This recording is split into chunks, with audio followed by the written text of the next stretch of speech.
Welcome, welcome, welcome. This is the 14th episode of the Leroy Carlton Show, and I want to thank all of you for coming on.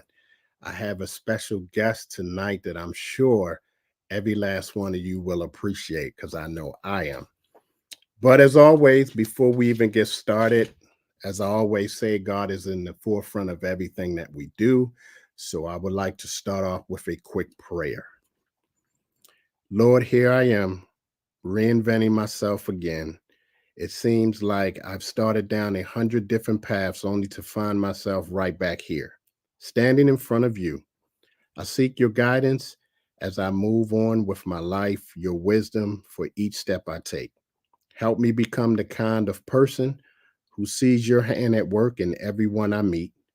When I do that, I am more willing to be patient and to seek and learn from them. I pray for all of your people who want to change, who want to become more of what you designed them to be. Help them and help me be ready to hear your voice and to act on your command. In Jesus' name, amen. Ladies and gentlemen, as I said earlier, I have an honored guest. And I don't know if he remembered this, but I got to meet him in person at the Ignite conference in Alpharetta, Georgia.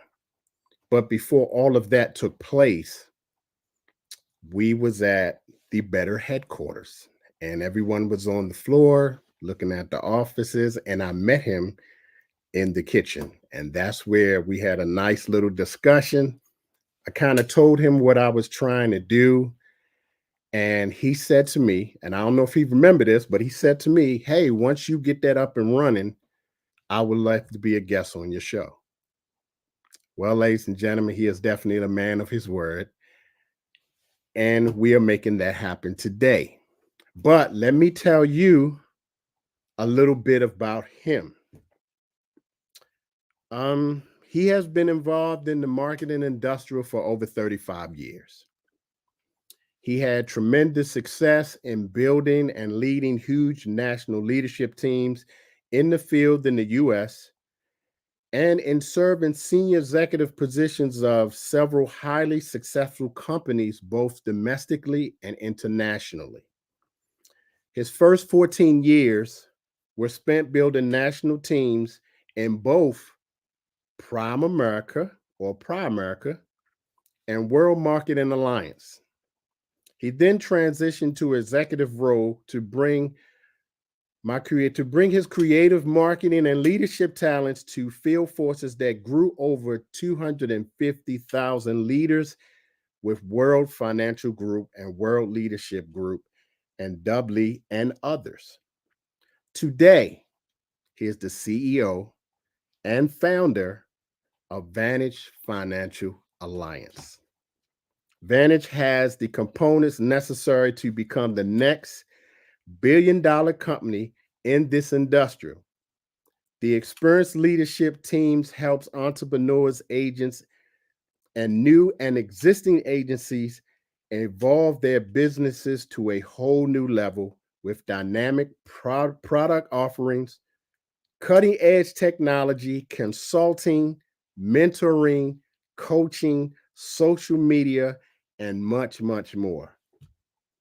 All these elements combined make for amazing opportunities for people from all walks of life, experienced financial service professionals, agency owners as well, to build businesses that serve their life, not is their life. And I'll say that again, that serves their life, but not is their life. He also led a national field team in Better, and Better offers tremendous standalone opportunities or can be used as a great augmentation to existing financial services business with a portfolio of cutting-edge referral-based unlicensed concepts and products. That's amazing. How I know this? Because I am one of them agents. And without further ado, I would love to bring forth Mr. John Benham. Hey, Leroy, great to be on with you. Excited to be here. Thanks for Hey, having me on your show. hey, I hope I did you justice. Now, I wonder, I see that 76ers hat. Are we talking basketball today or financial services? And we could do both. That ain't Okay. a problem.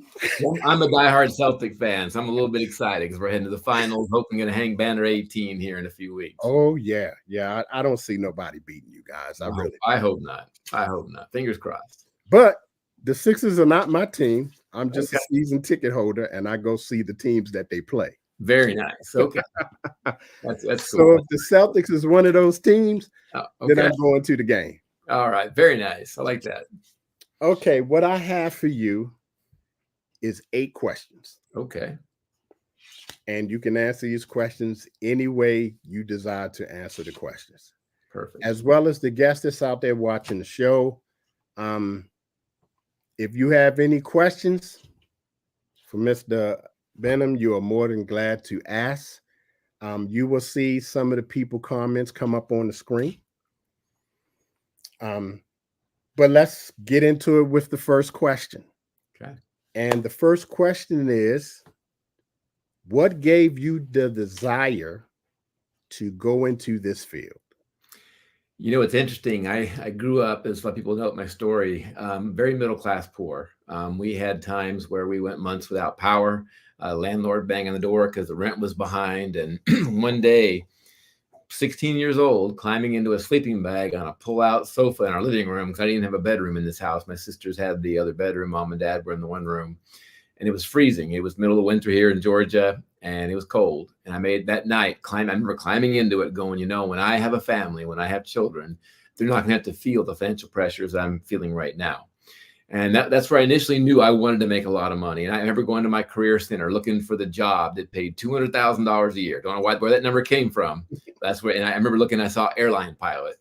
And I loved airplanes. My first job was mowing grass at an airport out in California. And I said, you know what, I'll be a pilot. So the only route to get that done was military. So I was off and going. And I started dating a girl a few years later whose dad was in this model, was actually in the old A.O. Williams company. And I thought he was a good guy. Looked like he probably made $50,000 or $60,000 a year, maybe. And one day I was waiting for her to get ready. And he said, I'm going to show you something. And he pulled out this computer run with the old tear off paper down the side. And he says, this is how much money I made last month. And it said $60,000. And I said, you mean last year? And he goes, no, I mean last month. And I said, well, what do you do? And basically I was asking, is it legal? Because it sounds like it had to be something that was illegal to use that kind of money, you know? And he told me about, then of course, the best concept was term and invest the difference, was basically doing a needs analysis for middle America and help them with their finances. And I said, man, can I do this? He said, absolutely. And it was just one of those things where it was the money first. But then when I saw what we did for people and the impact it made, it was that secondly. And it was awesome. So that's kind of my story. I was just looking for something that would get me out of that mess where most people today, and you know this, they're living paycheck to paycheck. If they got 4 flat tires at the same time, it'd be a financial disaster. And to be able to have a business where you can make, I wasn't thinking about trips and Ferraris and all that kind of stuff. I was just thinking about, man, if I could have a lot of money saved, no debt, and could tell a landlord or utility company to go take a flying leap, that was my idea of success right there. Right. I love that. I love that. Okay, question number 2. If you had to pick any one thing that you love the most about this industry, what would it be?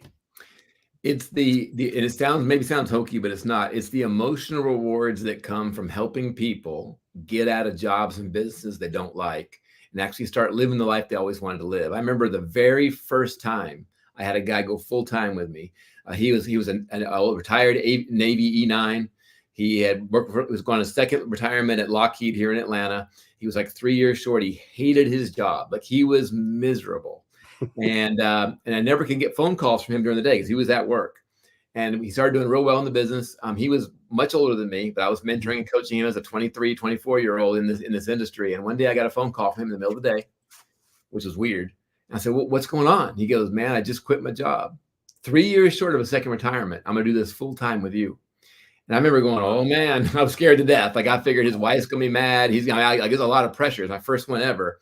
And I was like, man, congratulations, let's do this. Are you sure? I love the decision. His wife called me 10 minutes later. I thought, oh, I'm about to get cussed up and down, right? And she got on the phone. She goes, John, I want you to know that how appreciative our family is of the work you've done with my husband. He's never been happier. He's a better dad. He's a better husband. He's a better person. And we're so excited about being in this business with you. And I remember how that felt. And it wasn't thinking about overrides or income. It was just, man, here's a guy whose family is seeing a dramatic difference. I talked to his son about a week later. Same thing the mom said. And I said, I wanted to feel that over and over and over again. So it's helping people get out of jobs and businesses they don't like and take control of their life once and for all. Just like I was able to do coming out of a lower middle class family where we were just struggling. I did not want to have to feel that ever again. And that's how most families live. And it's almost like you get addicted to helping people realize their dreams. And it's an awesome feeling. So I love the financial rewards in this industry, but the emotional rewards are even better. I totally agree. Okay. Cool. Question 3. Okay. Vantage Financial is a growing company and it's growing at a rapid rate. Absolutely. What excites you about what the future holds for this company? For me, I've been licensed, believe it or not, this is my 39th year. Wow. Started when I was 20. And wow. we used to write policies on tablets with rock. No, he wouldn't have. Anyway, no, and I saw along the way things that were really good. I learned a lot about what to do, but also a lot what not to do. Right. Some of the things I saw leaders in companies that didn't have integrity. They weren't transparent with their leaders. They were probably making more margins than they should have. There was leaders who had out of control egos. And when we started this company, and plus they were also doing a great job for a client. A lot of those companies weren't doing needs analysis for each client. They were just trying to cram them into one concept and not really doing the whole thing for them. And I remember here when I started Vantage 7 years ago, I started thinking, I want to build something here that does it right, that's built on the tenets of servant leadership, integrity, and transparency, where we take all the gotchas and get them out and bring all the good things that everyone needs to go out there and build a great business. At the same time, a chance to go out there and really serve the client, where a needs analysis is done 100% of the time, where it starts with having the best products for that particular client and doing the right job, so that when all is said and done, we can look back and be proud of the job that we did, that we were able to do a great job for the client first and foremost, but also pay our leaders in the field who are building their businesses a lot of money, doing the right things, and just leave a legacy of being the company that did it right. I could care less if we're the biggest. I want to be best first, then be first. I like that. Okay, question number 4. Where are you from, and how did it mold you to the man that you are now? That's an interesting question. I was born in Southern California, Van Nuys originally, and then we kind of bounced all over the place because with landlords chasing you, we moved a lot. Okay, now I think till to this day, even though I go to get a bigger house or whatever, I still have a little bit of moving anxiety from being a kid. So I bounced all over Southern California. We were Huntington Beach, Fountain Valley, Irvine, and we lived in some okay houses and some not so okay houses. And I played football in Santa Ana. I was definitely the minority on my team. Learned Spanish real quick, matter of fact. And I loved it, and it was interesting. But even the practice field we were at, there was cholo gangs and stuff. And I saw a couple guys get stabbed, and you'd hear shootings every now and then. And my friends would always say, "Are you afraid to be down there?" I said, "Well, no, because we're repping Santa Ana. We're playing for Santa Ana." It was cool. No, we were part of that part of the neighborhood. But I think growing up like that made me really appreciate everything. Like, we never ate out. We never took vacations. I think my second flight in my life, I was 19 years old. And it just made me understand that you always got to remember where you come from. And you got to remember what's out there. And I think that one of the biggest problems I see in life is someone thinks because they have a title or because they make more money, they're better than somebody else.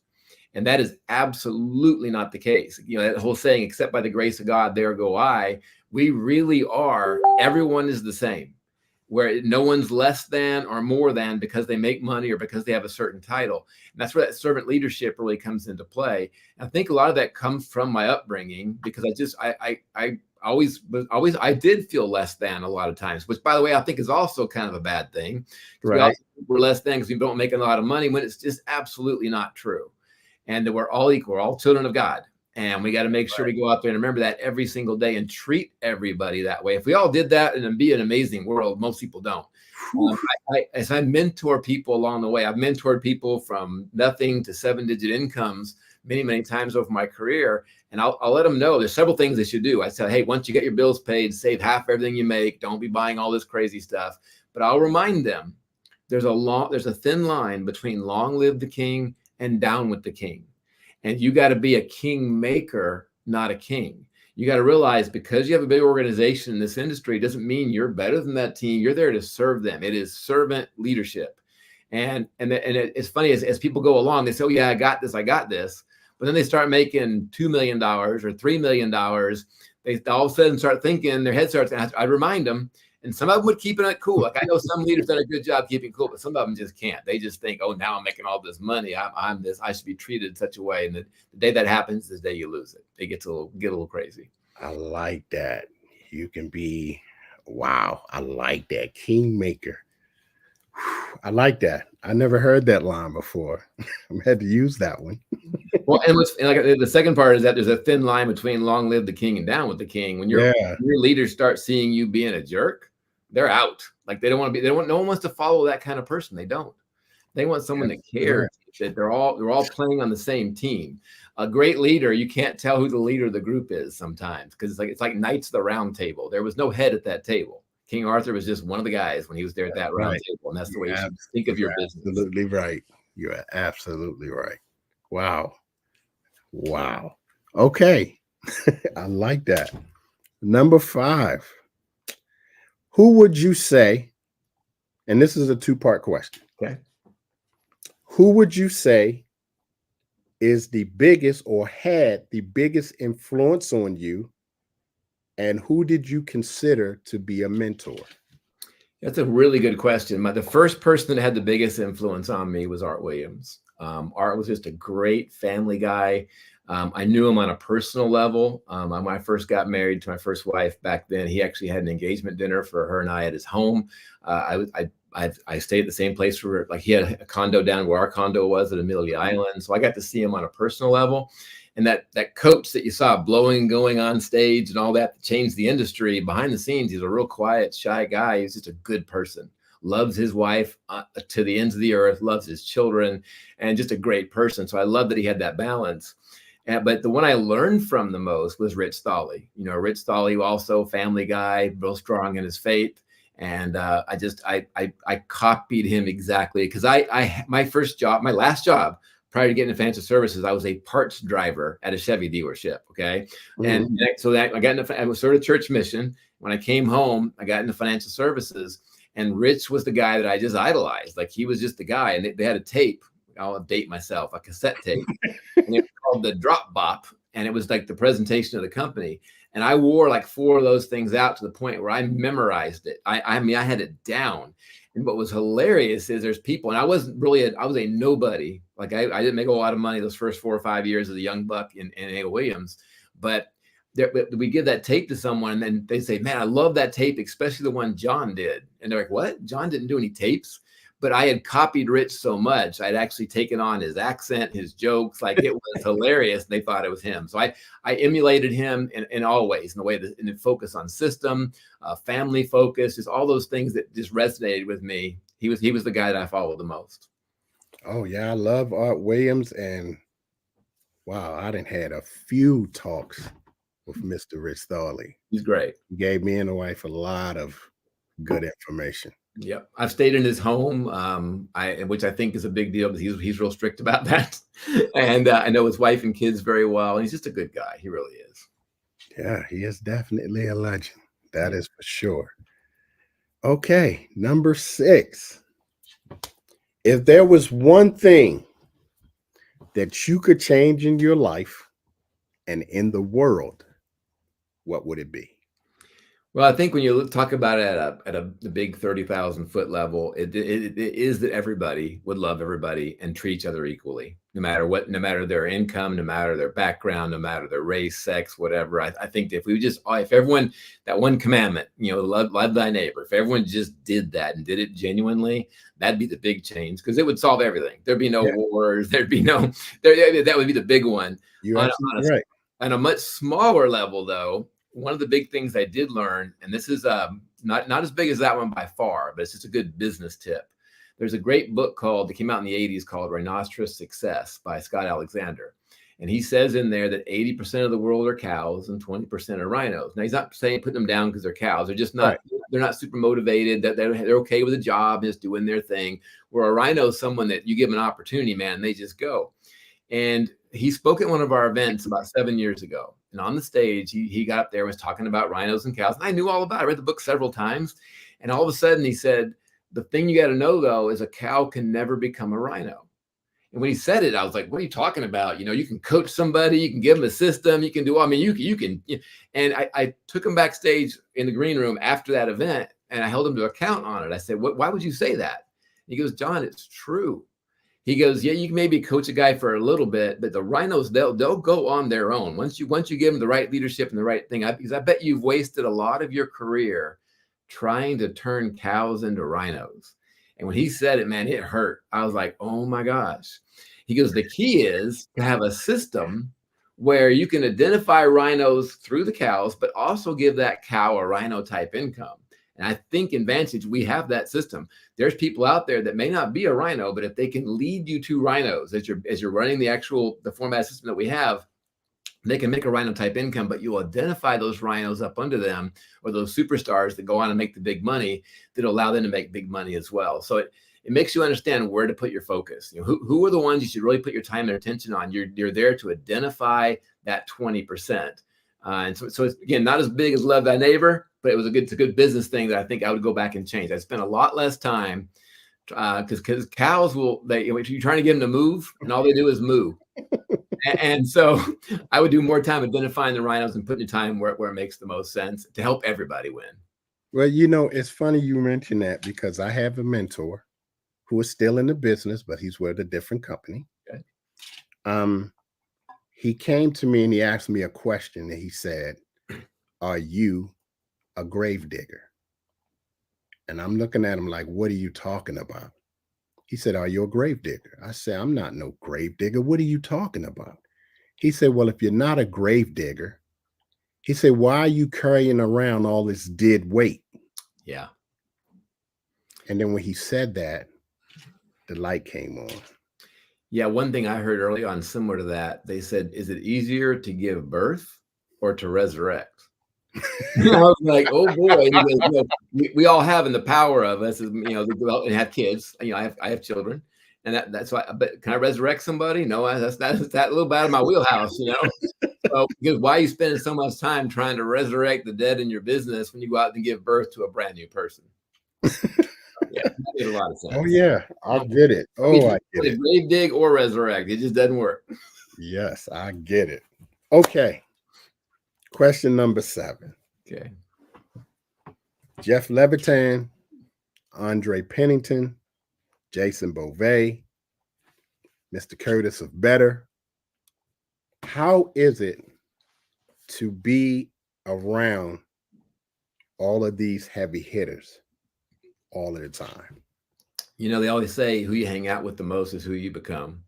And I love being around those type of leaders. And again, you got to watch it in your life too, by the way. You hang around 5 people who just aren't after it and are broke, you'll end up probably becoming the 6th. Okay. So what I love is when you get in those type of groups, the conversations that you have are at a whole different level. You're talking about, and you can always tell, it's interesting. Like you always say, work on your business, not in your business. So when someone in our company comes to me and starts asking me questions, if it's about like, hey, how do I take my business to the next level? What can we do to be recruiting faster or doing a better job with our clients? Those questions I love. If someone's asking me little technical questions, they're too much in the business. And when I talk with Jeff or Jason or Andre or any of these people, it really is 30,000 foot. Now we will break it down. Like if we say this is the goal, how do you break that down? That's what our system does. But it's fun to be around them in that type of environment. It's also fun to be around them in a fun environment because they have similar goals. They're about family. They're about doing the right things, and I love that too, because you get around some people that are maybe not so much about family and they're into getting into maybe some trouble here and there. You might get into trouble as well. And I love when you're around them. It is all about family. It's about being faithful to your wife and to your kids and doing the right things. And this way, so yeah, it all just kind of rubs off through osmosis. You become a better person, and there's also a mastermind synergy that happens when that goes on.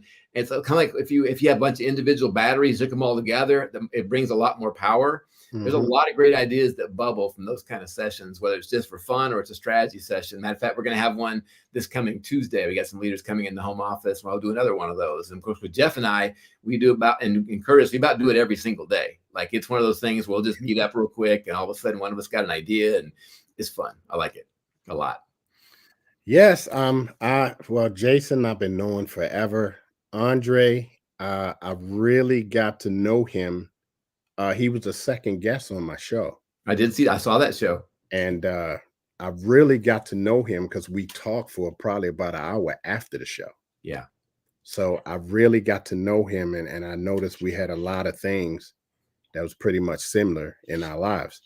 Yeah, 100%. He is definitely, and so is Jason, and so is Jeff. All of them are servant leaders. Yep. But when I first met Andre, he's very humble, he's very quiet. Little did I know how successful he had really been. And he's worth a lot of money. Like he's doing very, very well.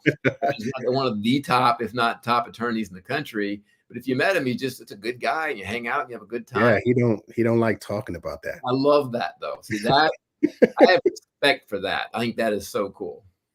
Yes. And Jeff, oh man. Same. Jeff is, when me and my wife first met Jeff, I think we was one of the top recruiters in WFG. Yeah. And we was invited to his boot camp in California. Oh, wow. And that was the first time that I actually got on stage and had to speak in front of a whole bunch of people. But Jeff's the epitome of a servant leader. If you're around his wife and his kids and in their home, it's just a beautiful thing. They have 2 special needs kids, and to see the love that goes on there, and he is just. I mean, I can't say enough about Jeff. Again, servant leader. And what I loved about Jeff too is I watched his career. I actually spoke at his very first big event in Chicago years ago. He was driving this old Lincoln. He was just kind of getting going. I've known Jeff like 30 years. Right. That was the most electric tour stop of that whole speaking tour. It was like 15 cities that we did. And to watch him emerge. And the thing I love about him is he never changed. He was always in the hunt. He was always leading his team from the front in a servant leadership style, but also a do-it-first leadership style. And yeah, he's awesome. Oh yeah, I would definitely vouch for that. He is definitely awesome.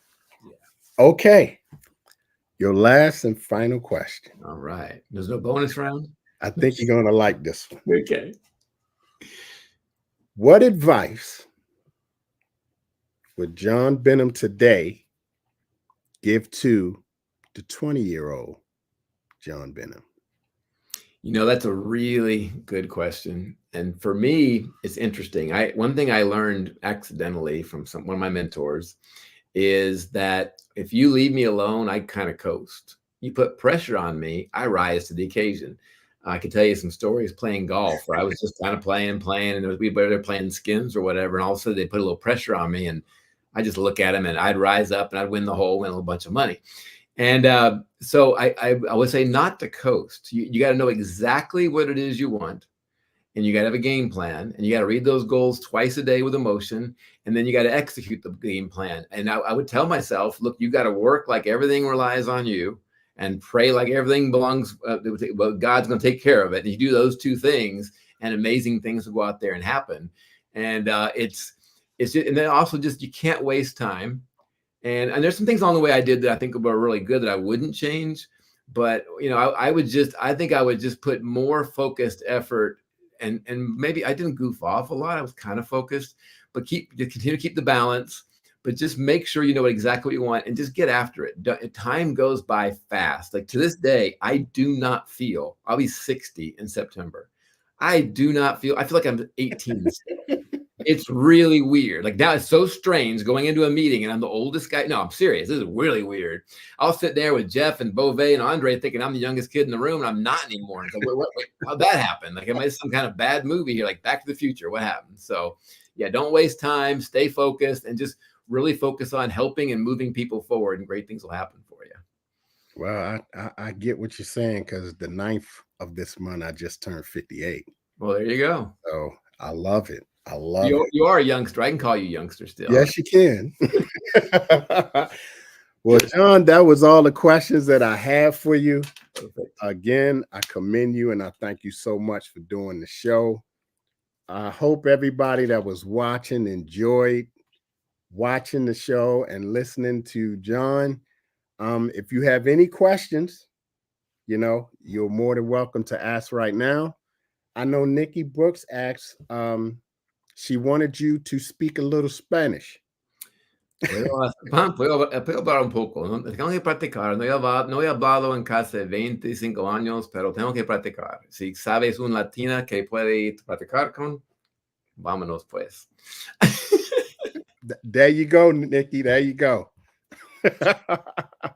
I think we have another question from Tommy Hill, which is my wife. Okay, very good. What do you have, Tommy? I see a picture there, by the way. You're a good recruiter. You did a good job recruiting her. Thank you. What you have, Tommy? Also, this is Cindy Lee. Cindy is a good friend of mine as well. She said you are phenomenal. Well, thank you, Cindy. I appreciate that. And this is also what she said. Bueno. Qué bueno eso. Me gusta eso. Leo says, oh, what's going on, Leo? I like Leo. He's a good dude. I know Leo real well. Hey, yep. I've been yearning for Spanish. Yep. Tell you what, if you could speak Spanish and English, you can get by with almost the entire world. Wow. You can even go to Italy and read the menu. Even though it's not Spanish, it's Italian, but it's the same language, same romantic language. Right. I want to learn Spanish, and I'm going to learn Spanish. I know my wife can speak it a little bit. People say, oh, that people come here from Latin countries should be able to speak English. English is really hard to learn. Right. The rules aren't the same. We have like there, and there. In Spanish, all the rules are the same. It reads, it pronunciates, it speaks the same way. So it's actually pretty easy to learn. It's a beautiful language. Okay, here is the question. Okay. What would you say to the new people that wants it but can't get out of their way? You need to get a mentor. So it could be your leader that brings you in the business, or one of his leaders, or maybe you have several mentors, and say, look, I'm getting in my own way. I'm willing to submit to a system and to accountability and to leadership. Lead me, help me, guide me, but then do what you're told to do. And that's the whole secret to my success. I was told early on that my original mentor said, hey, what's the difference between talent and ability? And I said, I don't know. I thought they were the same, right? He goes, talents are gifts you're born with, abilities you can learn and develop. For example, if I hired Jason Tatum right now to teach me to be a basketball player, and I played a lot of basketball. I played competitively till I was 45. Could Jason Tatum teach me to be as good as he is, Leroy? I don't think you would get to the point that you're as good as he is. Because he has certain talent, yeah. And he's also taller, okay? But he's got talents. But he's also some great abilities. He practices really hard, but he's got talents I wasn't born with. Right. Okay, so I could become better, but never as good as he is. There's just no way. Plus, I'm older now too. But this business doesn't require talent. It's all abilities you can learn and develop. So our entire system is a system of abilities. And so if you're getting in your own way, it's probably because you're not being focused, you're not reading your goals. But if you'll get a mentor or two or three and say, hey, look, help mentor me, hold me accountable. And like we have some great sheets in our back office. There's accountability sheets where you can send it each week, and it shows where your prospects are, where they are in the system. And you could say, look, I want to be so accountable that I'm going to take a picture of that sheet with my phone. I'm going to send it to you every Sunday night or every Monday morning, however you want to do it. And I want you to keep me on track, because there for a while, it's good to be accountable to somebody. It's almost like when you're going to go lose weight. if you just kind of tell yourself, I'm going to lose 10 pounds, it's easy to get off of it. If you tell your spouse or your best friend, I want you to hold me accountable, you start heading to the refrigerator, they're going to cut you off. Hey, you remember what you said? Oh, yeah, you're right. So using the accountability part to help you get out of your own way, it works every time. All right. Nikki says, in your opinion, what is the most important thing for personal development? It's interesting. If we're talking about personal development in general, it's one thing, but in our business, in the financial business, this is a really important thing. Knowledge does not produce activity. Activity produces knowledge. And if you'll just go ahead and commit to running the system and start doing the things that are out there, you can become really good at them. You mentioned a few minutes ago about your first time you spoke at one of Jeff's meetings. One of my things I was terrified of was public speaking. Like, Joe, I did not want to do it. And I remember being about 20, 21 years old, my first event like you're talking about here in Atlanta. They luckily tore down the hotel, so I don't even see it anymore. It was the old Radisson down there at 285. And I was asked to be a 2-minute speaker. And I told them I was sick to my stomach, and I hid in the bathroom stall until that part was over because I did not want to speak. I was terrified. My leader later that afternoon, how you feeling? Good. He pulled me up in the afternoon to get me over it. And now I've spoken in front of groups of 20,000 people. I've done TV. I'm very comfortable with it, not because it's a talent I had, it's because I just did a lot of it. So if you want to develop in this industry or in anything, it's just the activity will make you a pro at it. And then watching others, emulating others, copying, seeing how they do it. But you just got to do a lot of activity. You might stumble forward a little bit. I remember when I was first in A.O. Williams, they had a super go-by system. That was the way you contacted people. You actually get a new recruit and just show up at their house unannounced in the evening and say, hey, look, we were out this way. So-and-so's in a training program with me. We just want to schedule a time. We might have 15, 20 minutes to show you what we're doing. And they usually say, well, come on in. If they knew the guy well enough, it was come on in. The first time I did this was my best friend from high school, still friends to this day. And we actually got in the house, but it went so bad that when we left, my best friend said, take me home. You need to quit and get a job. You are not good at this. I'm done. And I was like, man.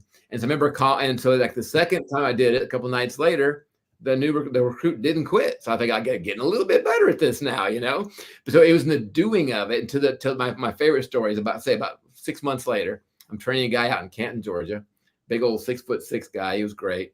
And I could not get him to do the system. He wanted to set appointments. Every time he set appointments, then the people would give him excuses. And I'd waste time driving to Canton and back. And one night I said, tonight we're doing it my way. You're going to do go by. He's like, oh, whatever, man. I don't want to do this, but okay. Show up at his house. We're walking up the first walk to the house. And I asked him, I said, what's this guy's name?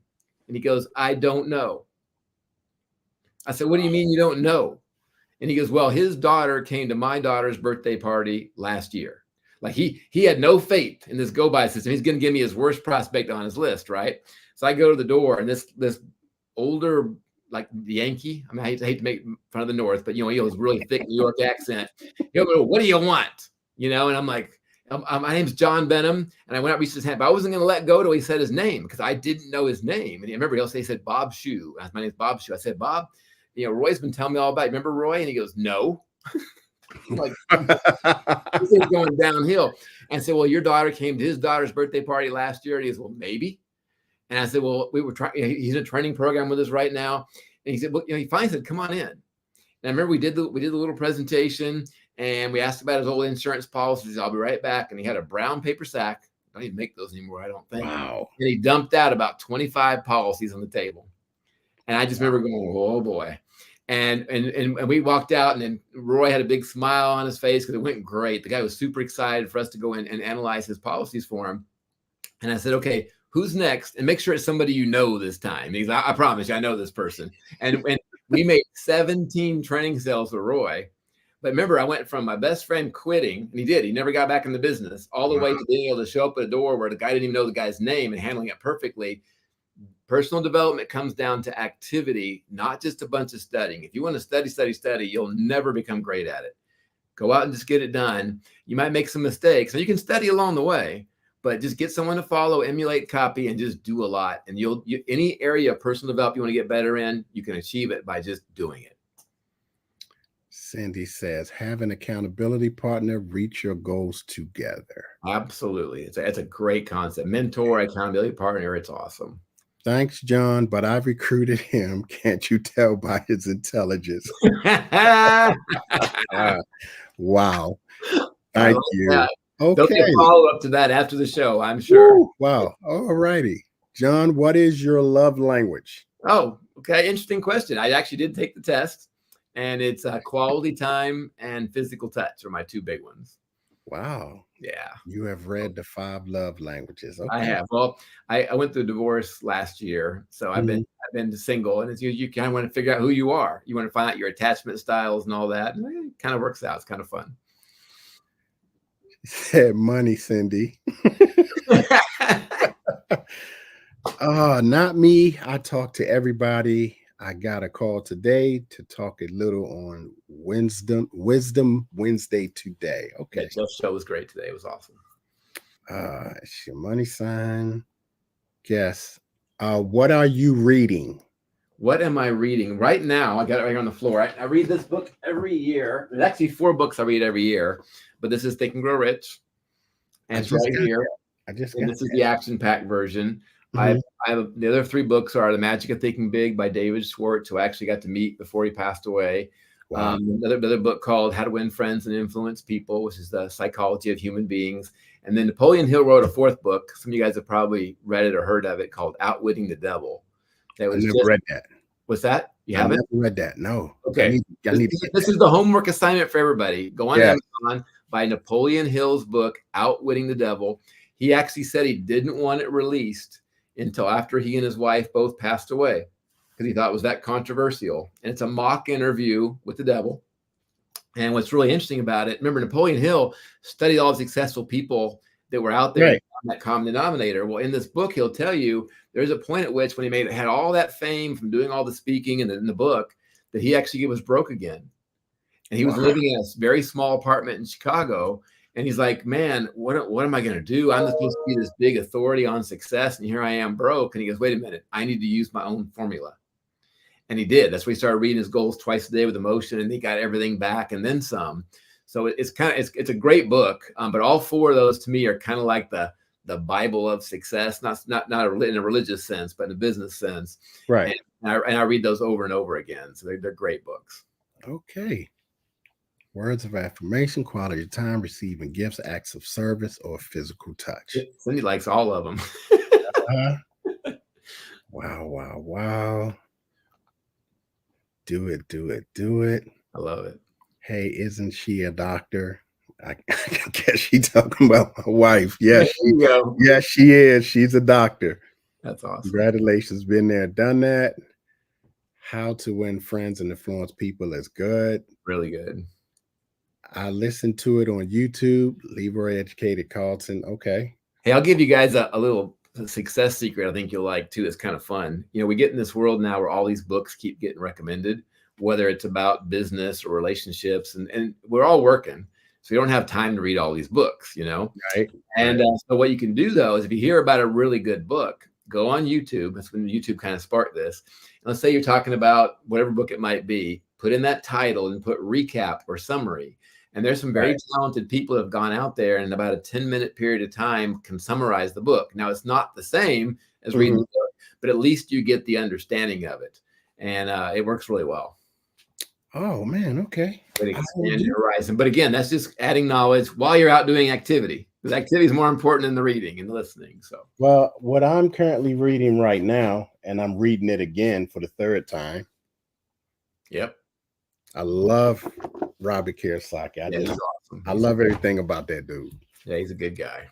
But I think that's all the questions we have. Perfect. This has been a great session. Thank you so much for doing this, John. I really do appreciate it.